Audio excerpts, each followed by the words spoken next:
अस्सलाम वालेकुम दोस्तों, मैं हूं मोहम्मद आज़म एडवोकेट और आप देख रहे हैं लीगल इन्फॉर्मेशन। जैसा कि आप लोगों को पता है कि लास्ट टाइम हमने Punjab partition of immovable property act 2012 की जो है वो सीरीज़ स्टार्ट की थी।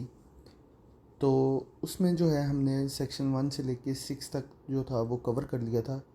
आज हम सेक्शन 7 से ऑनवर्ड चलेंगे और इस एक्ट को जो है वो Aahista Aahista series wise complete करेंगे और इसको समझने की कोशिश करेंगे। तो चलते हैं। आज है हमारा सेक्शन 7 मीन्स प्रॉफिट या मीन्स प्रॉफिट, जो भी इसको दो अल्फाज में बोलते हैं इसको। अब मीन्स प्रॉफिट या मीन्स प्रॉफिट है क्या? मीन्स प्रॉफिट ऐसा प्रॉफिट होता है, ऐसी रकम होती है, ऐसा रेंट होता है जो को ऑनर जो है वो रिसीव करता है। बिल फ़र्ज़ के दो बंदे हैं, वो एक ही प्रॉपर्टी में को ऑनर है। अब एक के पास ही पूरी प्रॉपर्टी का पोजेसन है, उसने हाफ़ प्रॉपर्टी अपने पास रखी हुई है, हाफ़ प्रॉपर्टी जो है उसने रेंट आउट कर दी है। अब जो प्रॉपर्टी उसने रेंट आउट की है वो तो बेसिकली उसकी है नहीं, वो बाकी जो हाफ़ प्रॉपर्टी है वो तो दूसरे को ऑनर की है, लेकिन वो जो है उसमें पोजेस्ड नहीं है या वो डिसपोजेस किया गया है या किसी भी तरीके से वो एक ही को ऑनर के पास है प्रॉपर्टी। तो जब दूसरा बंदा जो उस प्रॉपर्टी में मालिक है वो तकसीम का दावा फ़ाइल करेगा अदालत में, तो फिर जो है उस बंदे ने जिसने उस प्रॉपर्टी से फ़ायदा उठाया होगा वो पैसे मींस प्रॉफिट उसके हिस्से के जो है वो अदालत में जमा करवाएगा। पढ़ते हैं इसको क्या कहता है जी। Section 7 means profit pending adjudication. Section 7, subsection 1. On the first date of hearing or as soon as thereafter, the court may, pending adjudication of the suit, direct the co-owner in possession of the immovable property to deposit either on monthly or quarterly basis such interim means profit in the court as it may determine on account of share of a co-owner not in possession of the property. अब जैसा कि मैंने आपको बताया कि जब भी जो है एक दवा फ़ाइल किया जाएगा तकसीम का, तो जब दवा फ़ाइल हो जाएगा, डिफेंडेंट जो है वो अपनी रिटन स्टेटमेंट फ़ाइल कर देगा। उसके बाद on the first date of hearing, दावा जवाब दावा फ़ाइल होने के बाद जो पहली तारीख होगी, फिर उस तारीख पे कोर्ट जो है डिफेंडेंट को ये बोलेगी कि आप जो है बेशक मंथली बेसिस पे, बेशक क्वार्टरली बेसिस पे, 6 माह के बाद आप जो है वो मींस प्रॉफिट जो कि उस बंदे के हिस्से का है जिसने दावा फ़ाइल किया है, इसने फ़ायदा उठाया है, तो वो जो है कोर्ट उसको बोलेगी कि वो आप कोर्ट में जमा करवाएं। अब कैसे जमा करवाएं? सब सेक्शन 2 है। If an order under sub section 1 is passed, अगर सब सेक्शन 1 जो मैंने आपको बताया उसके तहत ऑर्डर पास हो जाता है, the corner in possession of the property, को ओनर जो है जिसके ख़िलाफ़ दावा फ़ाइल किया गया है, शैल डिपॉजिट दी अमाउंट, वो अमाउंट जो है मींस प्रॉफिट की ज़रूर जमा कराएगा ऑन और before the date fix by the court. जो नेक्स्ट पेशी कोर्ट ने मुकर्रर की होगी उससे पहले जो है वो मींस प्रॉफिट कोर्ट में जमा करवाएगा। And in the absence of any such order, अगर ये ऑर्डर पास ना किया गया हो ऑन और before 15th of the month और the first month of the quarter for which the amount is due, अगर ये ऑर्डर पास हो गया है तो उस डेट से पहले जो नेक्स्ट डेट आएगी उस डेट से पहले वो मजाज है कि कोर्ट में पैसे मींस प्रॉफिट के जमा करवाए। अगर ये ऑर्डर पास नहीं होता या किसी भी और तरह से, तो फिर जो ड्यू डेट होगी उस रेंटल प्रॉपर्टी की या उस मींस प्रॉपर्टी की जिससे वो मंथली या क्वार्टरली या एनुअली फ़ायदा उठा रहा है, तो वो स्टार्टिंग मंथ के 15 दिन के अंदर अंदर कोर्ट में वो जमा करवाएगा पैसे।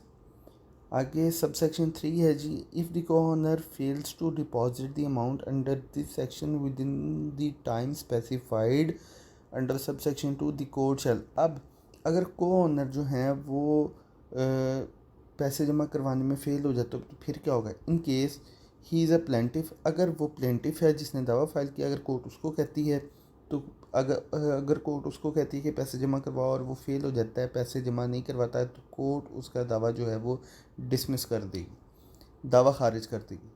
आगे सब क्लॉज बी है। In case he is defendant strike out his defense, and in that event he shall not be entitled to lead any evidence.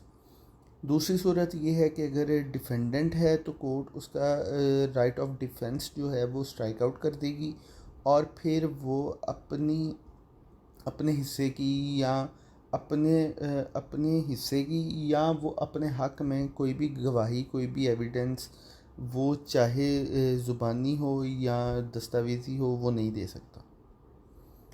आगे चलते हैं जी। सेक्शन है 8, क्वेश्चन ऑफ टाइटल और शेयर। अब अगर इसी सूरत में इसी दावे में दूसरी सूरत ये है कि अगर टाइटल का क्वेश्चन आ जाता है कि मालिक कौन है इसमें, फिर वो कैसे कवर किया जाएगा। तो इसका सब सेक्शन 1 है जी, when there is a dispute as to title और share in the immovable property the court shall decide such question before proceeding further in the suit under this act. अगर क्वेश्चन ऑफ टाइटल या share आ जाता है तो फिर court जो है वो आगे कार्रवाई करने की बजाय पहले क्वेश्चन ऑफ टाइटल और शेयर को डिसाइड करेगी। फिर आगे जो भी मामला होंगे मींस प्रॉफिट के या तकसीम के, पार्टीशन के, वो बाद में डिसाइड होंगे। सबसे पहले टाइटल और शेयर को डिसाइड करेगी कोर्ट। आगे सब सेक्शन 2 है, the determination of question of title और share of the immovable property by the court under subsection 1 shall be deemed to be a degree in terms of code। अब जब एक दावा फाइल हो गया, तकसीम का दावा था, लेकिन उसमें एक और जो है उनके दरमियान कॉज ऑफ एक्शन पैदा हुआ कि अब इसमें मालिक कौन है और किसका कितना शेयर है। तो कोर्ट जब टाइटल और शेयर को डिसाइड कर देगी इसी दावे में, तो उसको डिग्री ही समझा जाएगा, एक तरह से वो डिग्री ही होगी। आगे चलते हैं जी। Appointment of referee for partition. अब ये अपॉइंटमेंट ऑफ रेफरी क्यों किया जाएगा जी, क्यों ज़रूरत पड़ती है इस दावे में रेफरी की। तो चलते हैं जी। सब सेक्शन 1 है, if all the corners agree in writing on partition of immovable property through appointment of referee. अगर तमाम को ऑनर जो हैं वो इन रिटर्न इस बात पे एग्री हो जाते हैं कि हमारी प्रॉपर्टी को थ्रू रेफरी जो है वो पार्टीशन उसकी कर दी जाए, तो क्या होगा, the court shall appoint a referee for partition of the property within such specified और extended time as the court deems appropriate. अगर तमाम को ऑनर जो हैं वो इस बात पे एग्री हो जाते हैं इन रिटन फॉर्म कि जो पार्टीशन की प्रॉपर्टी है उसको उसकी पार्टीशन कर दी जाए जिसके लिए दावा फाइल किया गया है, तो कोर्ट जो है फिर रेफरी मुकर्रर करके जो है उसकी पार्टीशन करवा देगी और उसमें एक टाइम जो है वो स्पेसिफाइड कर देगी कि इतने टाइम में इसकी पार्टीशन जो है वो रेफरी करवाएगा। वो कम भी हो सकता है, ज़्यादा भी हो सकता है, वो कोर्ट की मर्ज़ी है जितना भी टाइम रखवाए। आगे चलते हैं जी। सब सेक्शन 2 है, subject to the restrictions imposed under any law governing town planning, the referee shall decide whether the immovable property is partible, and if so the referee shall propose partition of the immovable property। अब अगर property किसी colony में है, किसी under governing law में है या किसी टाउन के अंडर है, तो फिर उन तमाम तर पैरामीटर्स को देखते हुए तो रेफरी जो है वो देखेगा कि आया कि ये प्रॉपर्टी पार्टिबल भी है या नहीं है, इसकी पार्टीशन हो सकती है या नहीं हो सकती।